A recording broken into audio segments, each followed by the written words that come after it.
আমি সকলোৱে জানো যে অসমীয়া ভাষাক ধ্ৰুপদী ভাষা হিচাপে স্বীকৃতি দিয়া হৈছে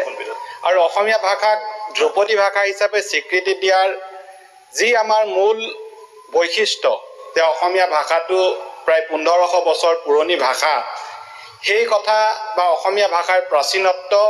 প্ৰমাণ কৰিবৰ বাবে আমাৰ হাতত যি সম্বল আছিল সেই সম্বল আছিল সৰু পথাৰৰ নগাজুৰি খনিকৰ গাঁৱৰ শিলালিপি আৰু সৰু পথাৰৰে দুবৰণী শিলালিপি এই দুইখন শিলালিপি চতুৰ্থ পঞ্চম শতিকাৰ বুলি প্ৰতিষ্ঠা হৈছে আৰু সেই সময়ছোৱা দুবৰণী আৰু নগাজুৰি খনিকৰ গাঁৱৰ শিলালিপি আৱিষ্কাৰ হোৱাৰ সময়ছোৱাত আচলতে দৈয়াং ধনশিৰি উপত্যকাৰ সৰু পথাৰত কি সভ্যতা বিৰাজ কৰিছিল কোন ৰাজবংশৰ ৰাজত্ব আছিল বা সেই সময়ৰ সভ্যতা কেনে ধৰণৰ আছিল তাৰ বিস্তৃত আলোচনা আজিলৈকে হোৱা নাই অধ্যক্ষ মহোদয় সেই সময়ৰ যি নগাজুৰি খনিকৰ গাঁৱৰ শিলালিপি তিনিটা খণ্ডত পোৱা গৈছে আৰু তেনেকৈ দুবৰণীটো আমি বহুকেইখন শিলালিপি পাইছোঁ য'ত ৰত্নবৰ্মন বসুন্ধৰা বৰ্মন দীঘলেশ বৰ্মন আদিৰ ৰজাৰ নাম উল্লেখ আছে আমি যদি গভীৰভাৱে চাওঁ সেই সময়ত অসমত কোন ৰজাই ৰাজত্ব কৰিছিল ভাৰতবৰ্ষত সেই সময়ত গুপ্ত ৰাজ্য আছিল আৰু এলাহাবাদৰ শিলালিপি যদি আমি চাওঁ এলাহাবাদৰ শিলালিপিত সেই সময়ৰ সীমান্তৱৰ্তী বা প্ৰান্তীয় ৰাজ্যসমূহৰ কথা উল্লেখ কৰা হৈছে আৰু শিলালিপিত এটা কথা লিখা হৈছে যে সমতাত দবকা কামৰূপ নেপাল কৃতিপুৰা এই যিকেইখন ৰাজ্যৰ কথা কোৱা হৈছে সেই ৰাজ্যকেইখন হ'ল গুপ্ত সাম্ৰাজ্যৰ সমসাময়িক ভাৰতৰ বিভিন্ন ঠাইত থকা প্ৰান্তীয় ৰাজ্য অসমৰ ক্ষেত্ৰত বৰ্মন বংশই ৰাজত্ব কৰা সেই সময়ৰ কামৰূপ ৰাজ্যৰ সবিশেষ বুৰঞ্জীয়ে ঢুকি পাইছে কিন্তু দবকা ৰাজ্যৰ বিষয়ে আলোচনা বিলোচনা হোৱা নাই আৰু দবকা ৰাজ্যৰ বিষয়ে যথেষ্ট অধ্যয়ন আৰু গৱেষণাৰ সমল আছে আমি যিখিনি কথা লক্ষ্য কৰিছোঁ যে সৰু পথাৰৰ দুবৰণীত যি ঐতিহাসিক সম্বল উদ্ধাৰ হৈছে এই দুবৰণী অঞ্চলেই আছিল সেই সময়ৰ দবকা ৰাজ্যৰ ৰাজধানী আজি তাত যিসমূহ প্ৰাচীন কীৰ্তিচিহ্ন আৱিষ্কাৰ হৈছে এই কীৰ্তিচিহ্নসমূহৰ এটা সময়ত পুৰাতত্ত্ব বিভাগে আৱিষ্কাৰ কৰাৰ সময়ত সেই সময়ৰ সঞ্চালক ডক্টৰ হেমেন্দ্ৰনাথ দত্ত ডাঙৰীয়াই শিৱসাগৰৰ চৰাইদেউ আৰু সৰু পথাৰৰ দুবৰণী এই দুইডোখৰ ঠাই ৱৰ্ল্ড হেৰিটেজ চাইট হ'ব পাৰে বুলি আৰ্কিঅলজি ছাৰ্ভে অফ ইণ্ডিয়ালৈ প্ৰতিবেদন প্ৰেৰণ কৰিছিল পৰৱৰ্তী অৱস্থাত চৰাইদেউক ৱৰ্ল্ড হেৰিটেজ চাইট ঘোষণা কৰা হ'ল কিন্তু দুবৰণীৰ সম্পৰ্কত বিশেষ গৱেষণা বা অধ্যয়ন এতিয়ালৈকে হোৱা নাই অধ্যক্ষ মহোদয় দুবৰণীৰ সভ্যতা এনেকুৱা যে দুবৰণী অঞ্চলত যদি আপুনি চায় তাত মানুহৰ ঘৰে ঘৰে ঐতিহাসিক মূৰ্তি উদ্ধাৰ হৈছে তাত শতাধিক এনেধৰণৰ শিলৰ মূৰ্তি উদ্ধাৰ হৈছে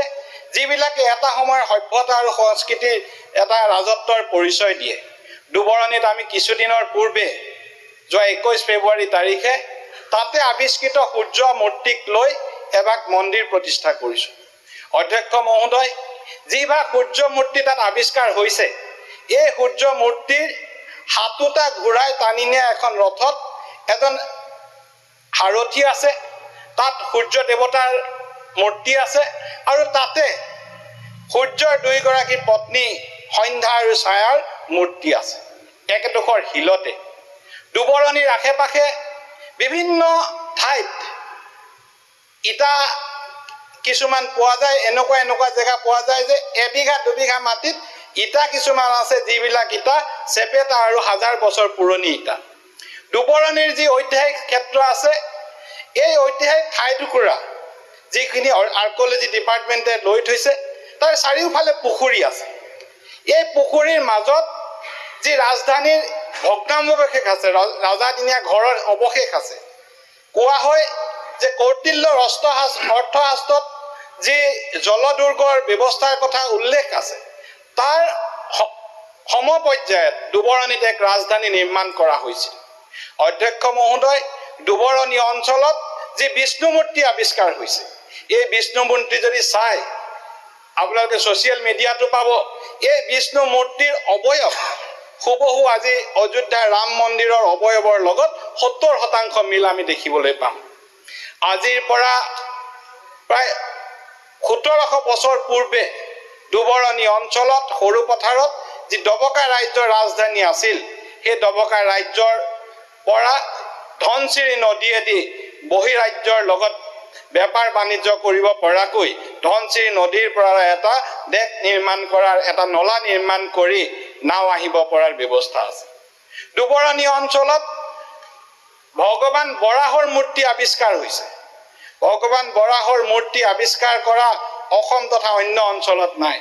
অধ্যক্ষ মহোদয় সূৰ্য দেৱতাৰ প্ৰতিমূৰ্তি প্ৰতিষ্ঠা কৰি